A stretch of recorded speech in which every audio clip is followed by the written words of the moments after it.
Hey everybody, welcome back.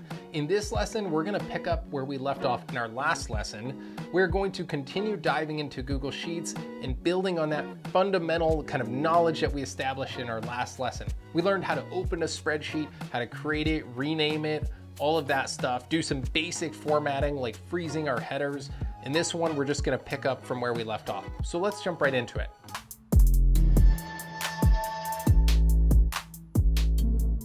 The first thing I want to go over is how to manage the rows and columns.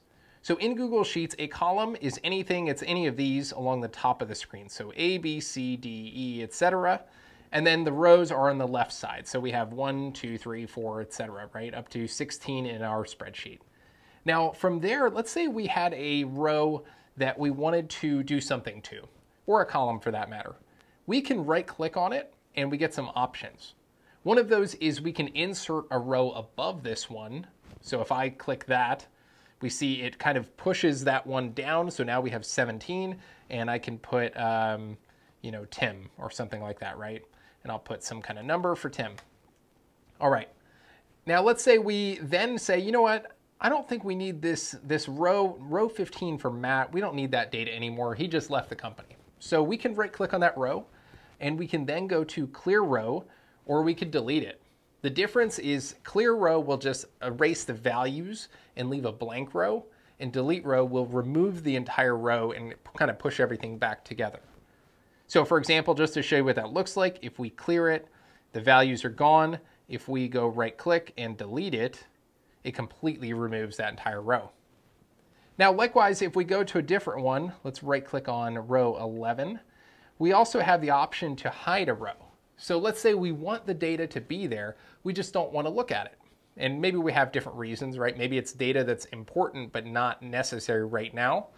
All we have to do is highlight that row, right click on it and click hide row. And we see now that it says the numbering on the rows goes 9, 10, 12. And you have these little lines right here. If I click on those, it will actually give us back our row 11, which was Samantha's row. So that's how we can hide one row. Now likewise, we can select a row and we can hold down Shift on our keyboard and we can arrow up to select multiple rows. From there, we can do the same thing we did with one row. We can still do, we can delete them all, we can clear them all, we can hide them all. So if I say hide rows 7 through 11, there we go, they're all hidden. So those are some basic operations we can do on the row side. And on the columns, it's pretty much the same thing.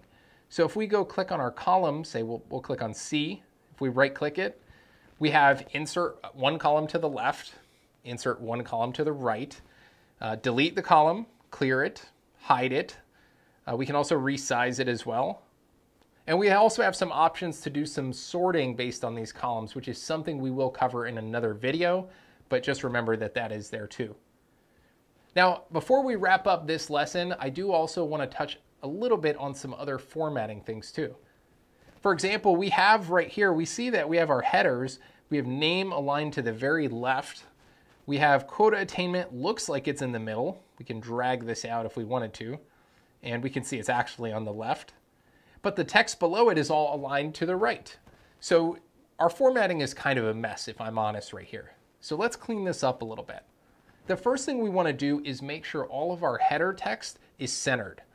So to do that, I'm going to click on row number 1, and I'm going to make sure that I go over to right here to the horizontal align menu. I'll click that drop down, and the first option is left aligned, then we have center, and then we have right. So I'm going to go with center.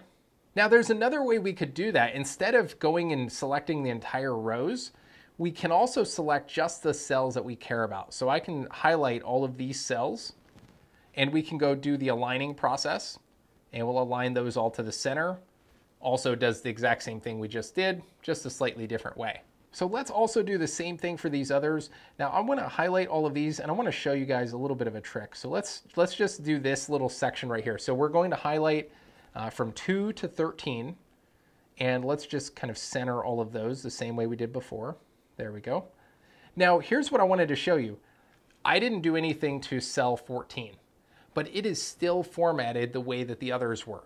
So if I type in text here, we'll type in the number 80 and hit enter. We see that the alignment is still off. So when you do this, probably the better way to do this, I did Command Z to go back a couple steps. Probably the better way to do this, in my opinion, is we could either select the entire table if we really wanted to. We could select multiple rows, including all of that blank space. So that includes all of this, and just format it all together. So let's do our horizontal align. We'll do center again.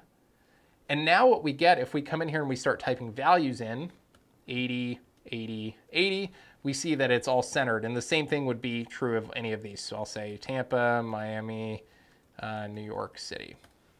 So you kind of see where I'm going here. That made it so that everything stays aligned no matter what, even if it was blank. All right, so the last thing I wanted to show you really quickly while we're here is around formatting what type of cell we're working with.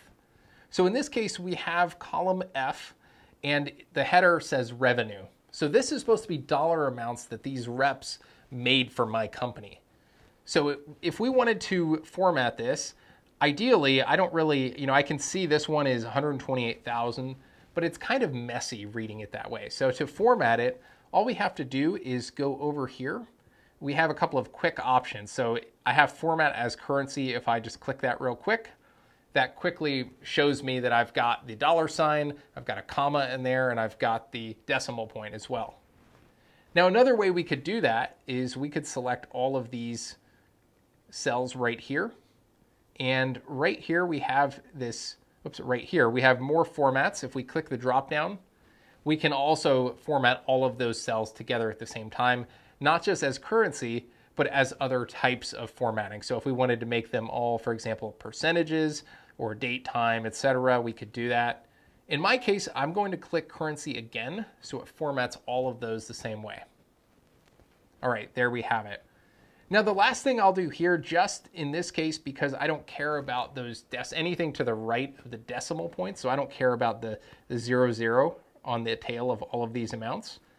What we can do is we can actually select all of these cells again, and we can go over here, and these two buttons right here, they're really about increasing or decreasing the decimal places for these numbers. So for example, if I click decrease, it takes off one of the zeros. If I click it again, it takes off the other 0.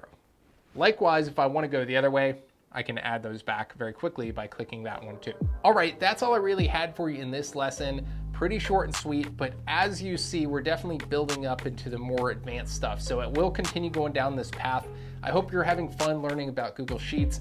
I love doing it, so let's do it together. I'm excited. Make sure you subscribe so that you get updates for future videos just like this. And until next time, stay safe and healthy, and most importantly, stay nerdy.